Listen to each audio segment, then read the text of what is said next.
I'm writing this from a hotel room 3 towns over because I can't bear to be in the same zip code as them right now. My hands are still shaking, partly from adrenaline, partly from a grief so old I thought I'd buried it. If you're reading this, you probably know the dynamic. The golden child and the scapegoat. But I wasn't even the scapegoat. I wasn't important enough to be the villain in their narrative. I was the glass child. You look right through the glass to see the object of interest on the other side. In my family, the object of interest was always my older brother, Jake. Yesterday was supposed to be my day. I am 29 years old. For the last 6 years, I have slept an average of 4 hours a night. I have worked 2 jobs while completing a PhD in neurobiology. I have eaten instant ramen while my peers went on ski trips. I sacrificed my 20s to prove that I was worth something, to prove that I exist. I sent my parents the invitation 6 months ago. I reminded them 3 months ago. I booked their plane tickets.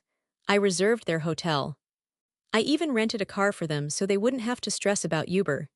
Yesterday morning, as I put on my doctoral robes, feeling the heavy velvet settle on my shoulders, I checked my phone. No texts. No good luck. No, we're so proud. I drove to the ceremony alone.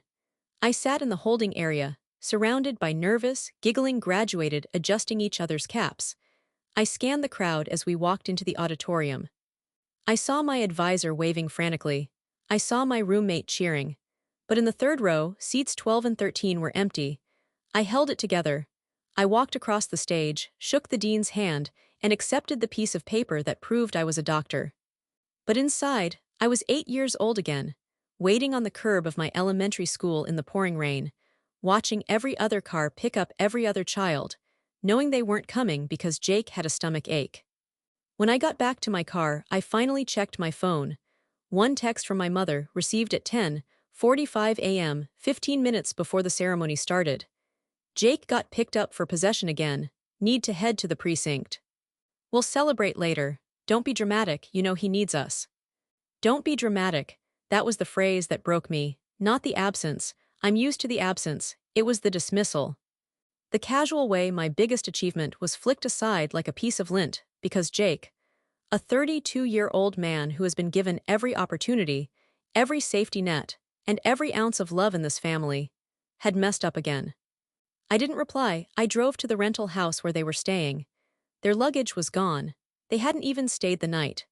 They had flown in, rented the car I paid for, driven 2 hours to the county jail where Jake lives, and bailaid him out using, I assumed, the emergency credit card I gave them for gas and food. I sat in that empty rental house and screamed. I screamed until my throat tasted like blood. And then, the sadness evaporated. For the first time in 29 years, the desperate, pleading child in me died. And the landlord woke up. You see, my parents think they live in their suburban family home because they are lucky. They thought the bank worked out a deal with them 5 years ago when they were facing foreclosure. They think they are the owners of that house. They are wrong. To understand why I did what I did today, you have to understand the history. You have to understand what it's like to be raised as an accessory to someone else's life. Jake was born with a sensitive soul, according to my mother. According to everyone else, he was a brat who learned early on that if he screamed loudly enough, the world would stop turning just to comfort him. My earliest memory is of my 5th birthday. We had a cake. My mother was lighting the candles. Just as everyone started singing, "Happy Birthday," Jake, who was 8 then, threw his toy truck at the wall and started wailing because he didn't get a present. My mother immediately blew out my candles. "SHH, stop singing, you're setting him up." She passed away at my guests. She spent the next hour rocking Jake in her lap, feeding him pieces of my cake to calm him down. I sat under the table, eating the icing off a paper plate, silent. That was the template for the next 2 decades. Age 12, I won the state spelling bee. My parents didn't come because Jake had anxiety about a math test. Age 16, I worked all summer mowing lawns to buy a used Honda Civic. 2 weeks after I bought it, I came home to find the driveway empty. My dad had sold it. Jake needed bail money, he said, not even looking up from the TV. "We'll pay you back." They never did. Age 18, I got a full scholarship to a university 4 hours away. My mother cried, not tears of joy. She cried because, who is going to help me handle Jake if you leave? She tried to hide my acceptance letter, I only found it because I went through the trash. I left Iran. I studied like a demon because I knew financial independence was the only way I'd survive. While I was climbing the academic ladder, the family home was crumbling. My parents drained their savings on Jake. Lawyers, rehabs that he walked out of, fines, business ideas that were just pyramid schemes. They enabled him to death. They loved him so much they were helping him destroy himself.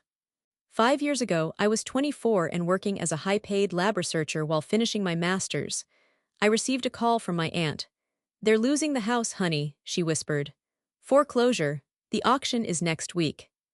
I feel that familiar pull, the guilt, the obligation. Despite everything, they were my parents. And that house. It was the only stability I had ever known, even if it was a lonely stability. I had money.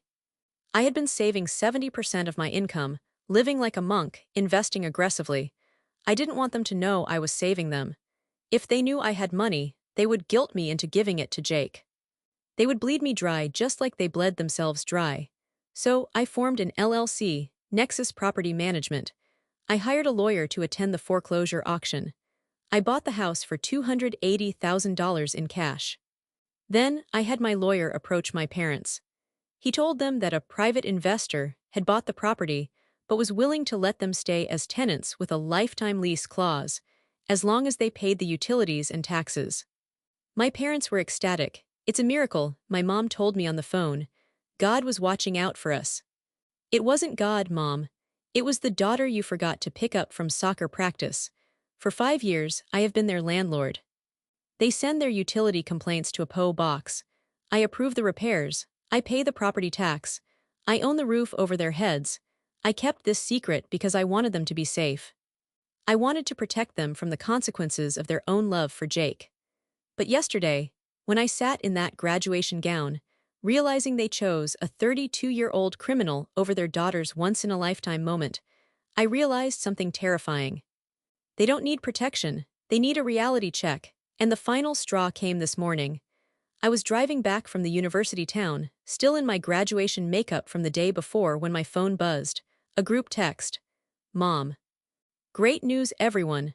Jake is out and he's coming to stay at the house for a while to get back on his feet. We're going to give him the master bedroom since it has the en-suite bathroom. It'll help him relax. Dad and I are moving into the guest room." "Mies, what about my room?" I don't know why I asked. I knew the answer. "Mom, oh, we're clearing that out for Jake's gaming setup and his weights. You don't visit much anyway, and he needs a space to decompress. We're putting your old boxes in the garage." My old boxes, my diplomas, my art from high school, the only proof that a girl grew up in that house. They were going to throw it in the damp, moldy garage to make room for the brother who had just been arrested for the 5th time. I pulled the car over to the side of the highway. I didn't cry. I didn't scream. I opened my laptop. I logged into my lawyer's portal, and I drafted a document, notice to quit. The drive to my parents' house took 3 hours. I didn't listen to music or podcasts. I drove in silence, rehearsing what I would say. I imagined screaming. I imagined crying. But as I turned onto the familiar suburban street, Maplewood Drive, a cold, surgical calm washed over me. It was raining again. Of course it was.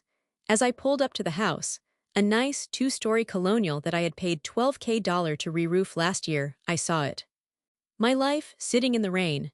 There were 6 cardboard boxes stacked haphazardly on the wet concrete of the driveway. The cardboard was already soggy, sagging under the weight of the water. I parked my car, ignoring the engine ticking as I cooled it off and walked over. I looked inside the top box. It was my high school yearbooks, my undergraduate thesis. A framed photo of me and my grandmother, the only person who ever remembers my birthday, is now cracked across the glass. The front door opened.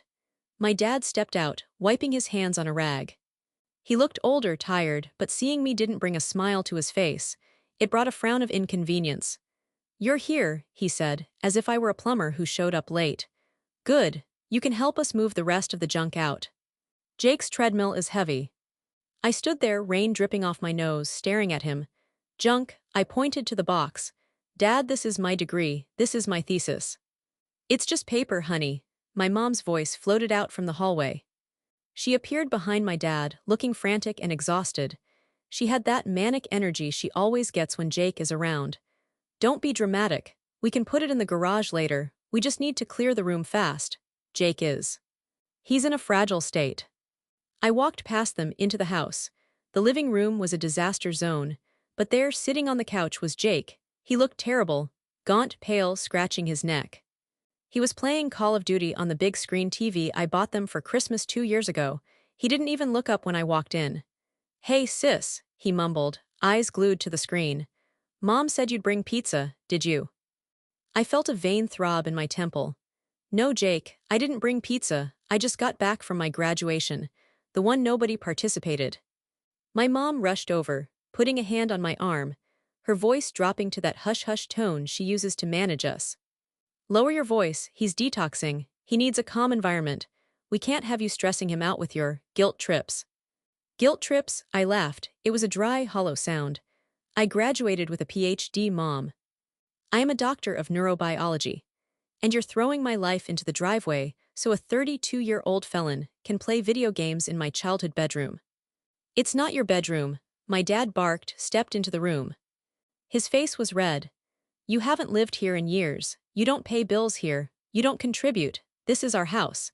And as long as you are under our roof, you will respect our decisions regarding your brother." ISL1, our house. Our roof, the words hang in the air like a guillotine blade waiting to drop. "Say that again," I whispered.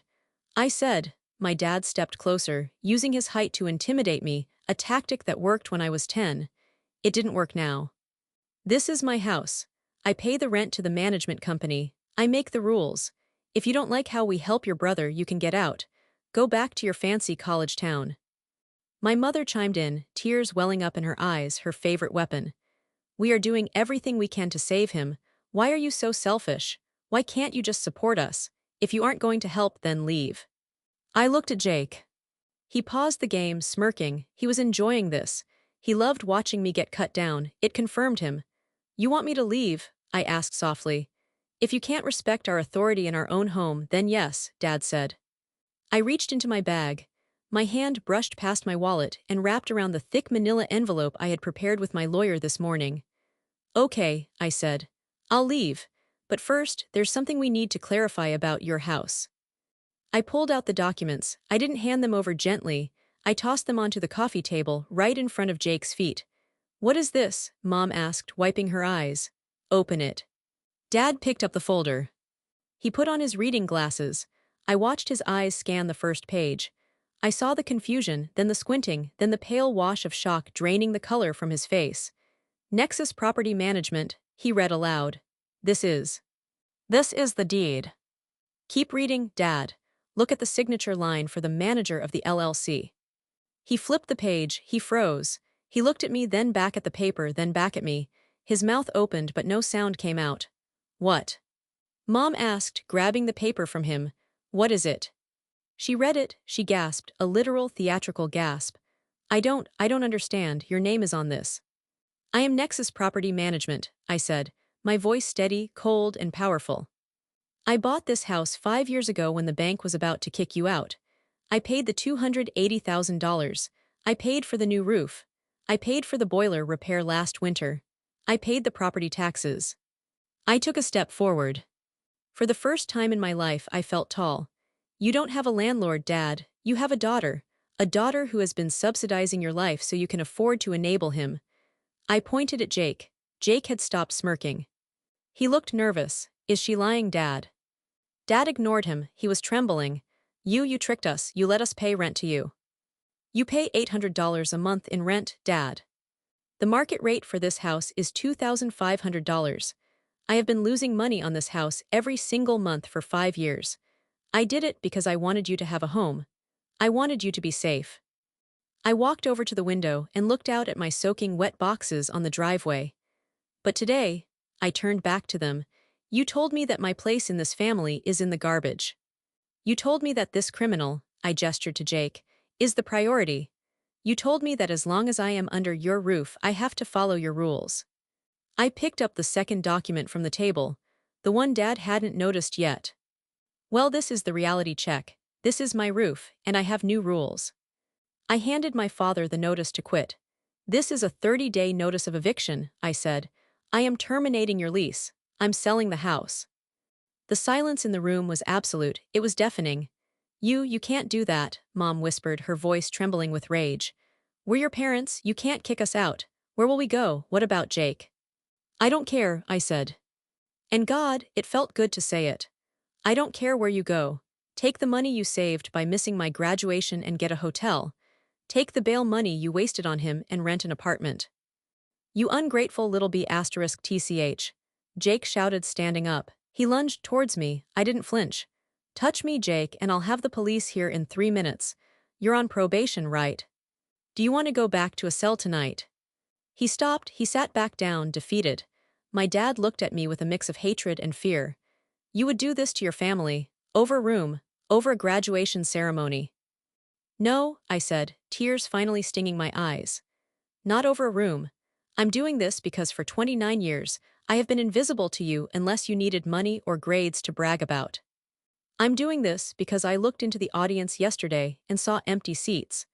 I'm doing this because I finally realized that I am not your daughter. I'm just your retirement plan and your safety net. I walked to the door. You have 30 days. Communication goes through my lawyer from now on. If you destroy any property on the way out, I will sue you for damages. If you try to stay past the date, the sheriff will escort you out. I opened the door to the rainy afternoon and Dad. I looked back one last time. Don't worry about my boxes on the driveway, I'll take them with me. Unlike you, I know the value of what I've achieved. I slammed the door. I walked to my car, loaded my wet boxes into the trunk, and drove away. I didn't look back in the rearview mirror. I checked into a Holiday Inn 3 towns over. I didn't trust myself to go back to my apartment in the city yet. I was shaking so badly, I couldn't drive on the highway. I turned my phone off for the first time in 10 years. For a decade, my phone has been an electronic leash. A ringtone meant a crisis. A text meant a demand. Jake is in trouble, send money, we need you, pick up the phone. Turning it off felt like cutting an umbilical cord. I ordered room service, took a shower that lasted 45 minutes, and sat on the edge of the generic hotel bed, staring at the wall. I expected to feel triumphant. I expected to feel like the hero in a movie who just walked away from an explosion in slow motion. Instead, I felt like an orphan. Because that's the truth of it, isn't it? When you finally stand up to toxic parents, you don't win a prize. You lose the illusion. For 29 years, I held on to the fantasy that if I was just good enough, just smart enough, just successful enough, they would finally see me. Yesterday, I killed that fantasy. And now, I was grieving my parents who were still alive. I turned my phone back on at 8. And the next morning, the notifications flooded in so fast the screen froze. 47 missed calls, 32 text messages, 11 voicemails, 6 emails. The texts ranged from pleading to demonic. Mom 8:15 p.m. Please come back, we can talk about this. We're a family, you're hurting your father.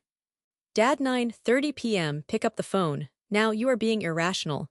Jake 10:12 p.m. Dead to us. Mom 11:0 p.m. I made your favorite lasagna, just come home honey. Let's pretend today didn't happen. Dad 2:0 a.m. If you go through with this I will sue you for elder abuse. I spoke to my friend who is a cop. A lie, Dad has no friends who are cops. But the worst part wasn't the immediate family. It was the flying monkeys, the extended family members that narcissists recruited to do their dirty work. My Aunt Linda, Mom's sister. I just got off the phone with your mother. She is hysterical, she said you threw them out on the street. I changed your diapers, young lady. I know you're educated now, but where is your heart? They are elderly people, you are going to give your mother a stroke. Call her and apologize immediately. My cousin Mark, yo, heard you're evicting your own parents. That's cold, even for you. Jake says you tried to get him arrested again. Not cool. I sat there reading these messages, feeling the gaslighting seep into my pores. Was I the bad guy? Was I overreacting? Maybe the graduation wasn't that big of a deal. Maybe I should just let them stay. Then I opened my email. There was a message from my lawyer, Mr. Henderson.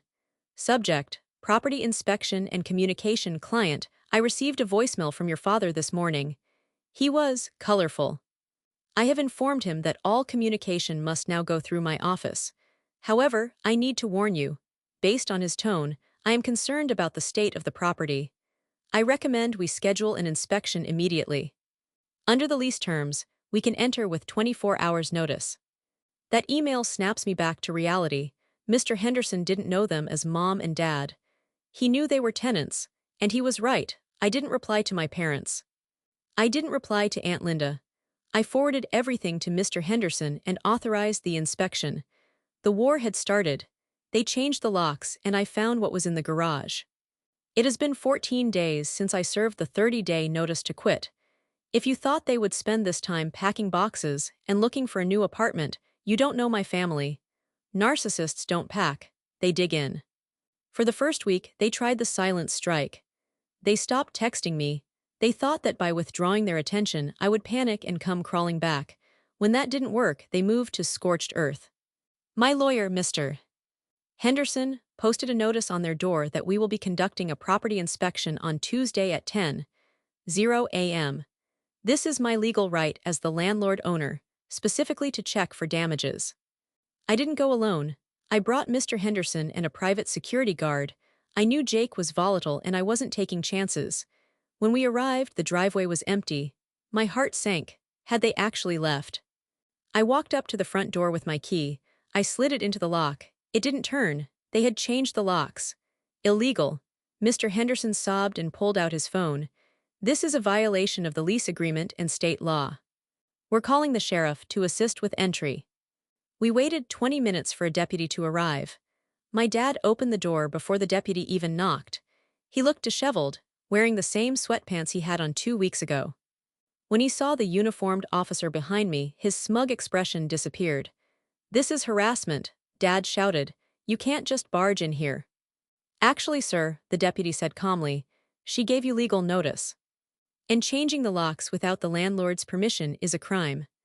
Open the door, or I will authorize a locksmith to drill it, and the cost will be added to your judgment." Dad stepped aside, glaring at me with eyes so full of hate I felt cold. "You're really doing this, in front of the police?" "I'm inspecting my property," I said, my voice shaking only slightly. I walked inside. The smell hit me first. It smelled like stale beer, dog urine. They don't have a dog, but Jake brought a stray pitbull puppy home apparently, and unwashed laundry. The living room was stripped. The TV I bought them, gone. The stereo system, gone. The expensive rug, gone. "Where is the furniture?" I asked.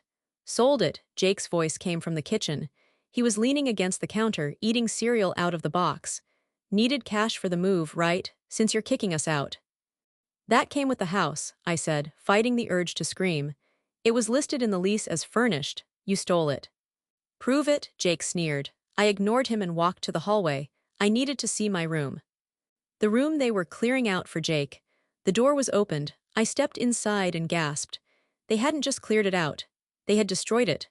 The walls, which I had painted a soft lavender when I was 16, were spray-painted black. There were holes punched in the drywall, fist-sized holes, likely from Jake's rages. The carpet was stained with something dark and sticky, but the worst part was the closet. I opened the closet door. It was empty except for a pile of ash in the corner. They had burned my things. Not all of them. I had rescued the boxes on the driveway 2 weeks ago, but the things I left behind in the closet. My prom dress. My ribbons from the science fair, my art portfolio. It was a small pile of charred fabric and paper. I felt the tears coming, hot and fast. This wasn't about space. This was a message. "If you leave us, we will erase you." I turned around. Jake was standing in the doorway, smiling. A cruel, predatory smile. "Oops," he said. "Must have been an electrical fire.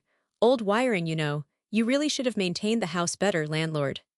Something inside me snapped. Not the sad snap from graduation day. A violent, protective snap. I walked past him, out to the living room where Mr. Henderson and the deputy were talking to my dad. "Officer," I said, pointing at Jake. "I want to file a report for destruction of property and theft, and I want to file for an emergency restraining order against him." "You can't do that," Mom shrieked coming down the stairs. "He's your brother." "He just confessed to burning my property in the closet," I said. "And the TV is missing. I have the receipts for everything. I want him charged." The deputy looked at Jake. "Is that true, son?" Jake's face went pale. He looked at Dad. Dad looked at the floor. It was an accident, Dad mumbled. He was smoking. Inside the house, Mr. Henderson interjected, writing furiously on his notepad. Another lease violation. I looked at my parents. They stood there, protecting the arsonist, protecting the thief, protecting the abuser. They were willing to let him burn the house down rather than admit he was wrong. You have 14 days left, I told them. If you are not out by 5 p.m. on the 30th, the sheriff will return to physically remove you. And Dad, I'm deducting the TV, the rug, and the drywall repairs from your security deposit. You owe me an additional $4,500 in damages. Mr. Henderson will send you the bill. We don't have that kind of money, Mom cried. You know we don't. Then maybe you shouldn't have bylaid Jake out, I said. I walked out of the house. As I reached my car, I heard a crash. Jake had thrown a vase through the front window. The deputy was already running back to the door with his hand on his taser. I got in my car and drove away. As I turned the corner, I saw flashing lights approaching. Jake was getting arrested again.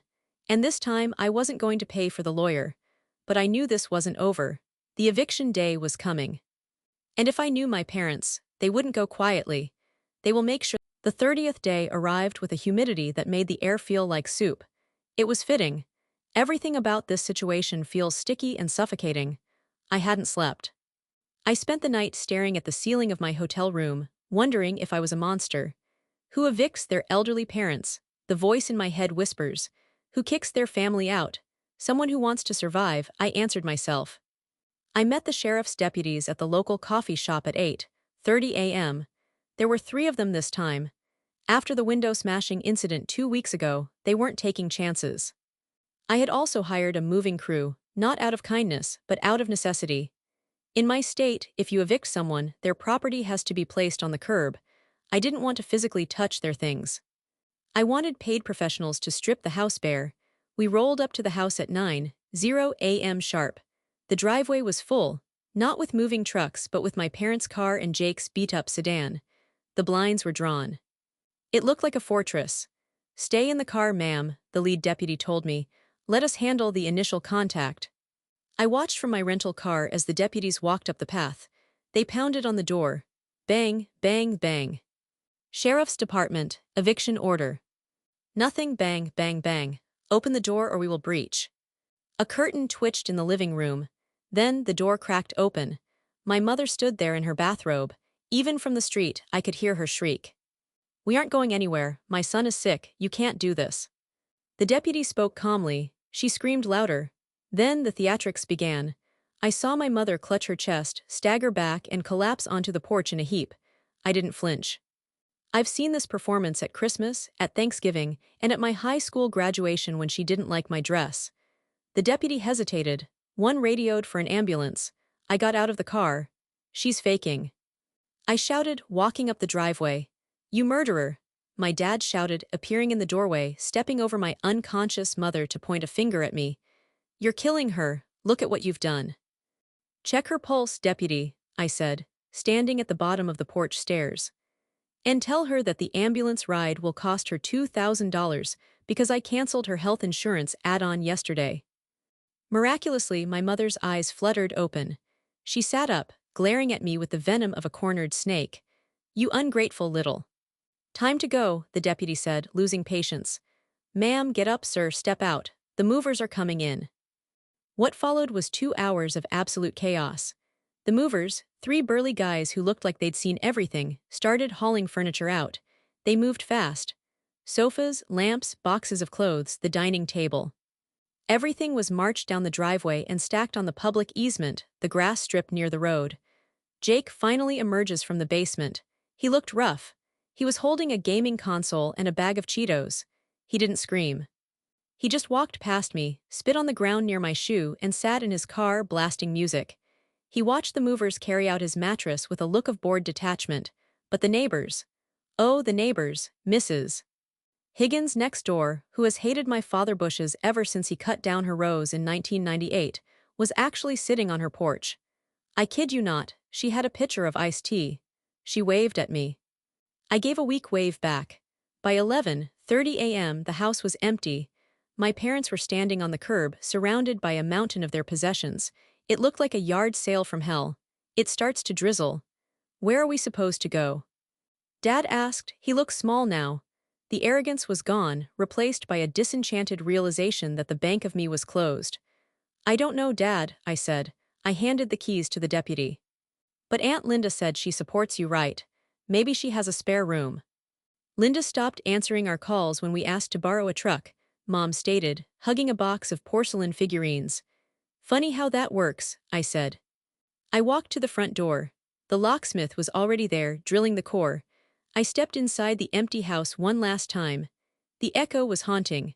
The black spray paint on my bedroom walls was still there, a scar on the house. The floors were scratched. The air smelled stale, but it was quiet. For the first time in 29 years there was no yelling, no walking on eggshells, no SHH Jake is sleeping. It was just a house, and it was mine. I walked out, nodded to the sheriff, got in my car, and drove away. My parents were frantically trying to cover their furniture with trash bags as the rain picked up. I didn't turn on the wipers until I was 2 streets away. I couldn't see the road through my tears, but for the first time they weren't tears of sadness. They were tears of relief. It's been a year. I sold the house, moved to the coast, and finally learned how to breathe.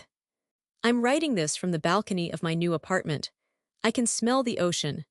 I have a dog named Barnaby, a golden retriever who actually likes me, and I have a job at a biotech firm that pays me what I'm worth. A lot of you have messaged me asking for a Justice Boner ending. You want to hear that my parents are homeless or that Jake is in prison. The truth is messier than that. But it's peaceful, the house. I listed the house 3 weeks after the eviction. I didn't fix the drywall or the spray paint. I sold it, as is, to a flipper for $310,000. After paying off the legal fees, the cleanup crew, and the taxes, I walked away with a clean check for $250,000. I used that money to pay off my student loans in full. The rest is in an investment account that nobody knows about. The parents, they didn't end up on the street, but they fell far from grace. They moved into a cramped 1-bedroom apartment in a bad part of town. From what I heard, via a cousin I still talk to, Dad had to come out of retirement to work as a greeter at Walmart to pay the rent. Mom works part-time at a bakery. They look 10 years older. They are bitter. They tell anyone who will listen that their daughter stole their home. Most people in our small hometown know the truth, though. Small towns talk. Jake didn't last long in the real world. Without my parents' house to hide in, and without my money to bail him out, he got picked up on a felony distribution charge 3 months after the eviction. Because it was his 3rd strike, and because there was no expensive lawyer to plead it down, he was sentenced to 4 years. My parents blame me for this. They sent me a letter which I returned unopened saying, if you hadn't kicked us out, he would be safe. He wouldn't be safe. He would just be dying slower, me. I spent the first 6 months in intense therapy. I had to learn that no is a complete sentence. I had to learn that I am not responsible for other adults' emotions. I went no contact. I changed my number. I blocked their emails. Sometimes, late at night, I still feel the urge to call them, to check if they have enough money for heat, to see if Dad's blood pressure is okay. The glass child in me still wants to be useful so they will love me. But then I looked at Barnaby sleeping on the rug. I look at my diplomas hanging on the wall, framed, not in a wet box on a driveway. I realized that I didn't lose a family that day. I survived one.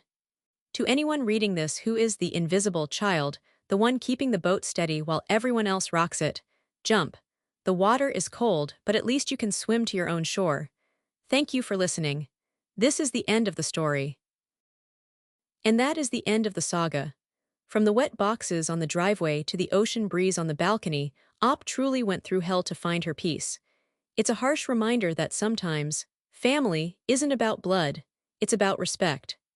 And sometimes, the only way to heal a wound is to stop touching it, or in this case, stop housing it. What do you guys think? Was Op too harsh by evicting her elderly parents and struggling brother? Or was this the only way to finally break the cycle of abuse? Let me know in the comments below. If you've ever been the glass child in your family, leave a blue heart emoji so we can support each other. Don't forget to like, subscribe, and hit that bell so you never miss a story.